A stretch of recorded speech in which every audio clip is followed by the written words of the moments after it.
Great job. Thank you. Yeah.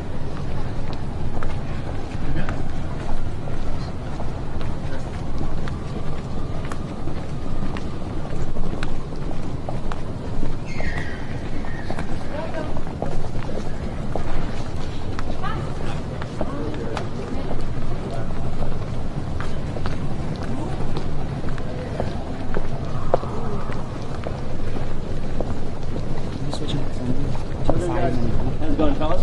Hey, man. How are you? Good to see you, man. Hey, thanks for having me, guys. And don't let us in because... Well, you may not be the only one, sir. Nice to meet you. Great to meet you. Not bad. Hey, thanks for coming out. Appreciate it. Good to see y'all. Hi, how are you? Hey, how are you doing, man? I'm doing well. You RSVP?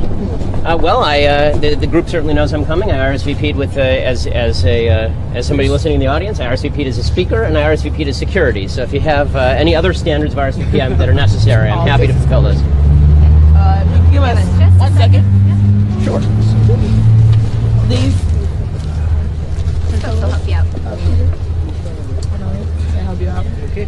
Alrighty. How are you doing? I'm pretty good. How you doing today? Yeah, doing okay. A little chilly, but it's November, right? Seems like a lot of security for no protesters. I'm not Pretty sure. for our events. So many cameras right now. Let him speak. Ben, you're the How are you, man. sir? Free country. Sure. Over here for me. Oh. How are you? I'm the head of public safety. Nice to meet you. Pleasure to meet you. You know that you weren't registered, whatever, for the group didn't register you for the event. They have strict things, so Welcome to Soviet you're Union. not allowed, into the event. Well, I mean, YAF did inform you that I was coming as a speaker, as a person sitting in the audience, as well as a member of Christina Hoff Summers' team. So I'm not sure what other standards are necessary. I'm also wondering exactly why it's so necessary to keep me personally out. We're just following protocol, sir. Well, why is your protocol to keep me specifically out? What country protocol? Soviet Union or United States? You want to step over here to the side? Well, I'm happy to do it right here if you'd like. I mean, I don't think this needs to be private. The bottom line is it's private property, okay? I'm It fully wasn't aware. proper procedures weren't followed, and you're not going to be allowed to. So am I to understand that if I take 3 steps forward, you will attempt to have me arrested? If you create a problem and you will not, leave the campus, yes. Okay, so just to be clear, if I attempt to enter that hall right there and sit down just to listen to somebody speak, or if I attempt to ask a question or to engage in free speech, you will have me arrested. At this point, yes, sir. Okay, then I'm glad that we've clarified that situation. I'm also glad that in a city, I mean, we clearly have great security. I'm glad in a city that has some 4,000 shootings to this date, you have 30 members of security just for a 5'9", 165 Jewish guy. I think this is maybe a mild allocation of resources. Well, okay. Well, if that's the way we're going to do this, then we'll just do the event elsewhere, folks. So follow us. By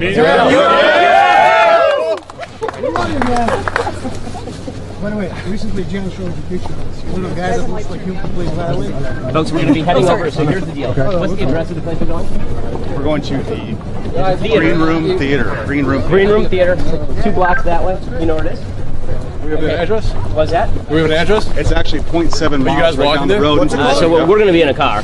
But it's called the Green Room Theater. Green Room Theater. We'll get there. Green Room Theater? And you guys are more than welcome to join us. This campus obviously doesn't give half a shit about free speech. Listen, So, forget it. Thanks for what you do, man.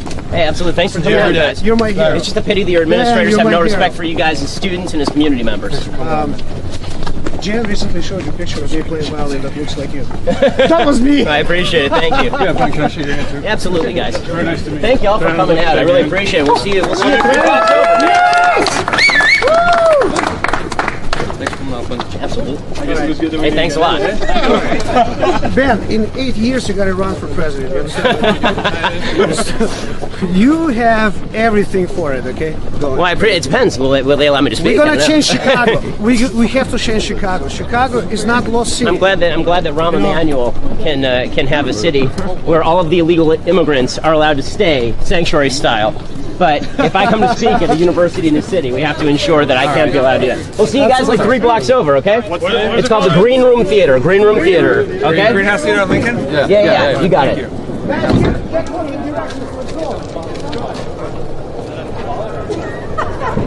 Go ahead, sir.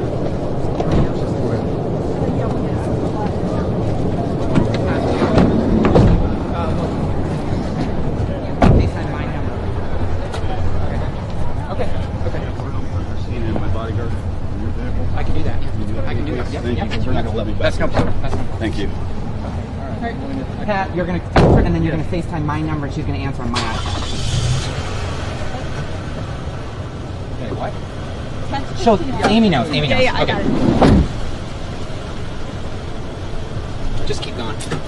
We'll get him driving away and all that, okay?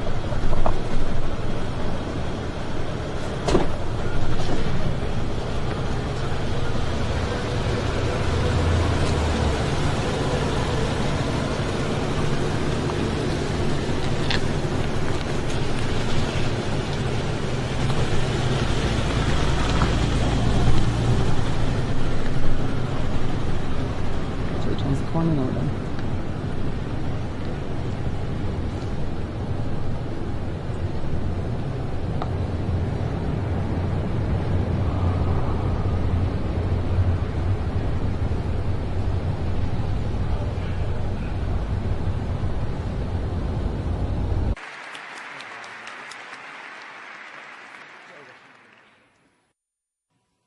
Okay, testing. Okay, good. All right, Shapiro, I've got two questions for you. One, just to get the nerves out, and second one's going to be a bit important. First, do you know a YouTuber name by the name of Secular Talk, Kyle Kalinske? No, I don't actually. He was on Joe Rogan's podcast, and I think it would be interesting if you two debated each other. Okay, I'll take a look. Okay, thanks. All right. And then the second one. The second one's a bit critical. Shapiro, you've shown disdain for the people who have called you and a lot of your remarks bigoted. And you make it one of your hallmarks, right? Like, if someone calls you a sexist, racist, bigot, homophobe, you can't take that. You have to, like, fight back like, immediately. Yet, you call these claims against you preposterous, but yet, considering the fact that, A, while you were an editor-at-large at Breitbart, they called people like Bill Kristol a renegade Jew. Also, they... That was after I left, actually, but... What did you say? That was after I left. Okay. And also, touting... Sorry, go ahead. Okay. No, it's fine. Also counting people as, also counting Jewish leaders as neocons, something that you yourself have said is an anti-Semitic slur. Also, when you resigned, you just saw the infamous poster that they put on you. They put, like, your face into the David Star. Also, you initially defended a video of your own creation, well, not of your own creation. It was not of my creation, yeah. The Columbus Day video, yeah. Mm-hmm. The Daily Wire's, you defended that initially, that video where you defended that as satire, of course, the infamous video of people, of Native American people, their genocide. Yeah, the video's garbage. Justified. Right. And then finally, and most infamously, you said that Arabs, not Islam, were, quote, your words, were the darkness in the Middle East, were rotten to the core. And most infamously and horribly, you said Arabs like to bomb crap and live in open sewage. Okay, so can I address those one at a time? Okay, so let's go through them one by one. So, so let's start with the last one, the bomb crap and live in open sewage. Go back and look at the entire Twitter thread. I was specifically talking about the leadership of Hamas. I actually say that in the thread, like in the next tweet. So I don't believe that all Arabs like to live in open sewage and bomb crap, obviously. I think there are millions of Arabs, I actually say in that thread, in that exact same thread, that there are millions of Arabs across the Middle East who are wonderful people, and there are many millions of Muslims who are wonderful people. So, again, that one's out of context. As far as the Columbus Day video, what happened is that I was on vacation, and I got news that this thing had broken. And I looked at it, and it looked to me like a bad video, but a satire video. And I'm always hesitant to pull down satire just as a general rule, because I think that once you start pulling down satire, then you are opening yourself up to the charge that anything that is intended to be humorous is supposed to be taken at face value. So my initial response was very torn. And over the course of the next 24 hours, the more I looked at it, the more I thought it was garbage, and the more I thought that the comedic value of it was dramatically outweighed by the nastiness of it. And I took the hit myself, and I took it down. Right, so there's that. As far as the column where I talked about darkness in the Middle East, what I specifically was talking about, again, that's taken out of context, is about a column. It was a column with regard to the Palestinian Authority and the fact that if you were to juxtapose Israeli settlements to the Palestinian Authority, then what you would be looking at is a regime that is terroristic and supports terror attacks and supports tyranny and supports the imprisonment of gay people and does not support women's rights. And you're looking on the other side at a regime and at a state that supports all of the same values that we in the West value. So, so I think it's important that we actually give full context to each of those remarks. Again, the reason that I fight back on the racist, homophobe, bigot charge is because if you're going to call me that without evidence, then you're a jackass.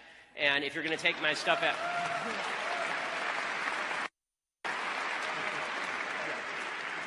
and taking context is, and I'm not suggesting this is what you're doing. My guess is that you're probably getting this off a list that was provided by some group or another. But if that's the case, then pulling quotes out of context and then using these as bludgeons without actually looking at what I was saying is a cheap trick. Okay.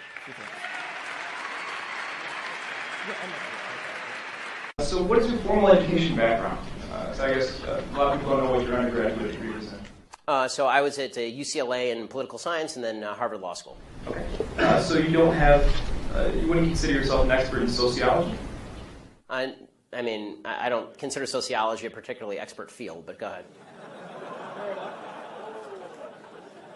I think I'm able to read a sociological study.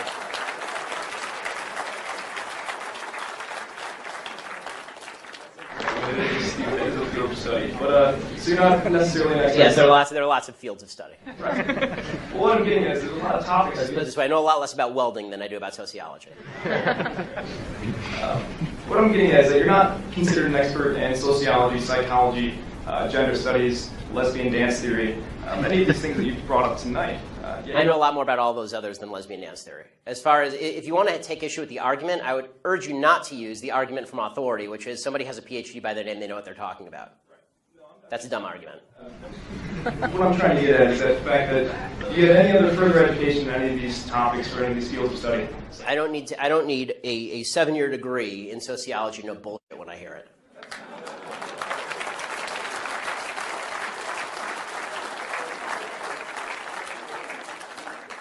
And granted, that's your opinion. Right, because I'm here, yeah, giving it.